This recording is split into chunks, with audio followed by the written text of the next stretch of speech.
Hello दोस्तों, आप सभी का स्वागत है आपके अपने YouTube channel success pontoon sir पर। तो दोस्तों, पहले से कमेंट आ रहा था, सर आप हिंदी का वीडियो बनाइए। तो अभी हम फर्स्ट चैप्टर शुरू कर रहे हैं क्लास 10 का श्रम विभाजन और जाति प्रथा। श्रम विभाजन और जाति प्रथा, ये इसका हम आपको सारांश बताते हैं। उसके बाद आपको ऑब्जेक्टिव कराएंगे, उसके बाद आपको लघु उत्तरीय और दीर्घ उत्तरीय क्वेश्चन कराएंगे। सबसे पहले क्या करना है दोस्तों, देखिए पहला चैप्टर हो गया आपको श्रम विभाजन और जाति प्रथा। सबसे पहले पढ़ने से पहले इसको हम जानेंगे कि श्रम विभाजन और जाति प्रथा क्या होता है, दोनों का अंतर स्पष्ट करते हैं। श्रम का मतलब होता है कि जैसे हम लोग कोई काम करते हैं तो श्रम से हो गया। एक श्रम होता है जैसे हम लोग शर्मा जाते हैं तो वो शर्माना अलग होता है। ये श्रम हो गया मतलब जब हम लोग काम करते हैं, ये श्रम उस चीज से रिलेट है, ठीक है।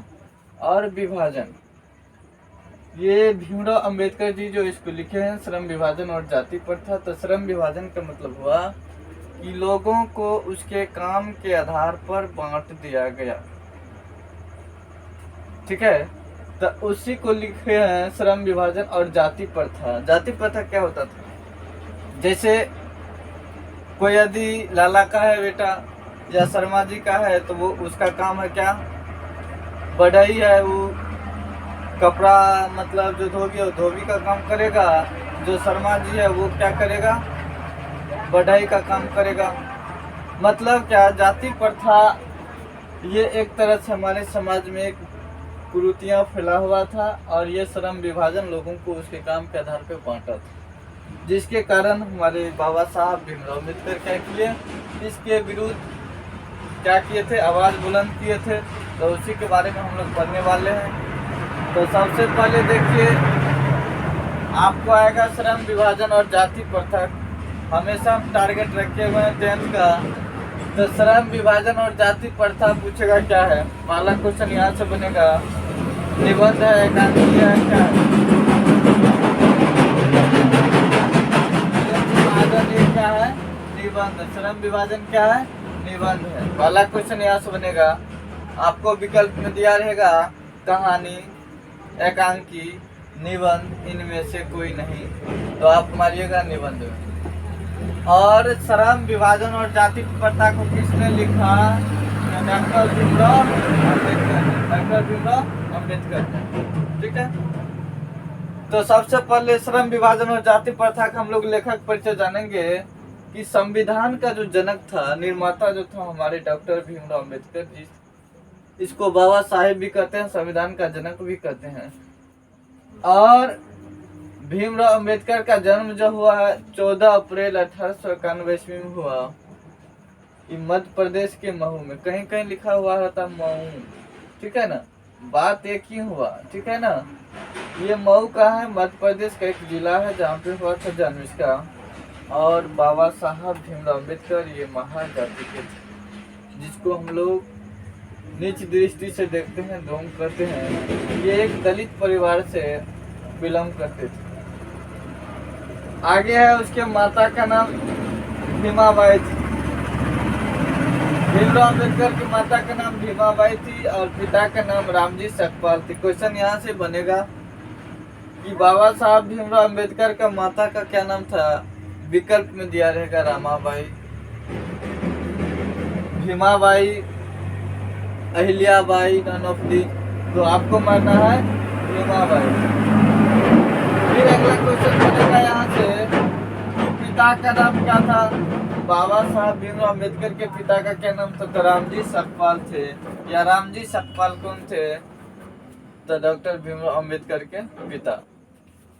और ये क्या किए, 1906 ईस्वी में डॉक्टर भीमराव अम्बेडकर ने रमाबाई के साथ अपना विवाह किया और 1906 में शादी किया और 1907 में इन्होंने मैट्रिक पास की। इन्होंने 1907 में मैट्रिक पास की और 1906 में रमाबाई के साथ विवाह की। तो याद रखिएगा, तो सबसे पहले शादी किया 1906 में और मैट्रिक पास किया 1907 में। फिर इन्होंने क्या किया, 1932 में पुणे एक्ट जो हुआ था उसमें ये क्या क्या भाग लिया था, और बाबा साहब भीमराव अम्बेडकर के जीवन में 3 व्यक्ति जो थे हमेशा इससे प्रभावित हुए, इंस्पायर हुए। वो व्यक्ति थे हमारा बुद्ध, जिसको हम लोग भगवान बुद्ध कहते हैं, कबीर हैं और ज्योतिबा फुले हैं। 3 व्यक्ति इनके प्रेरक हुए जो इसके जीवन को क्या किया, बहुत ही प्रभावित किया। क्वेश्चन यहाँ से बनेगा आपको, बाबा साहब भीमराव अम्बेडकर के 3 प्रेरक व्यक्ति थे, बुद्ध, कबीर और ज्योतिबा फुले। 4 गो विकल्प दिया रहेगा, जो विकल्प में रहेगा बुद्ध, कबीर, ज्योतिबा फुले, वो मेरा सही हो जाएगा। ठीक है। अगला क्वेश्चन यहाँ से बनेगा कि इन्होंने प्रथम भाषण सम्मेलन कहाँ कब दिया था, तो 1936 में। भीमराव अम्बेडकर ने पहला भाषण सम्मेलन जो किया 1936 में किया, वो कहाँ किया, लाहौर में। क्या क्वेश्चन यहाँ से भी पूछ सकता है। और ये वर्तमान में अभी लाहौर जो हमारे देश में नहीं है, ये कहाँ है, पाकिस्तान में। और पहला क्वेश्चन तो ये बन गया कि बाबा साहब का भाषण सम्मेलन 1936 में हुआ, तो कहाँ हुआ था, लाहौर में। और इन्होंने ही द एनिहिलेशन ऑफ कास्ट, ये भाषण बहुत ही हाईलाइट भाषण है, ठीक है ना। एनिहिलेशन ऑफ कास्ट जो इसका फेमस भाषण है, स्पीच है, और इसका जो हिंदी रूपांतरण किया था ललई सिंह ने किया था। तो क्वेश्चन यहाँ से आपको बनेगा कि द एनिहिलेशन ऑफ कास्ट का सबसे पहले हिंदी रूपांतरण किसने किया। आपको विकल्प में दिया रहेगा ललई सिंह यादव ने, इसमें आपको चेक मार देना। और इनका संपूर्ण वाग्मय जो है 21 खंडों में बटा हुआ है। किसका, श्रम विभाजन और जाति प्रथा का। अब देख लीजिए, और भीमराव अम्बेडकर ने जो प्रसिद्ध रचनाएं लिखी उनमें से था who are Shudras, the untouchable, the caste in India. ये सभी दे देगा विकल्प में। बोलेगा कि भीमराव अम्बेडकर के रचना कौन कौन है, तो यदि आपको ये सभी याद रहेंगे तो विकल्प में जो दिया रहेगा उसमें आप चेक मार सकते हैं। और दुर्भाग्यवश 1956 में इसकी क्या हो जाती है, मौत हो जाती है। क्या हो जाती है, मौत हो जाती है। तो आप दोस्तों इसको क्या करें, स्क्रीनशॉट ले लीजिए। यदि ये समझ में एक बार नहीं 2 बार देखिए, ठीक है। और इसका ऑब्जेक्टिव हम कराएंगे अगले वीडियो में। Thank you.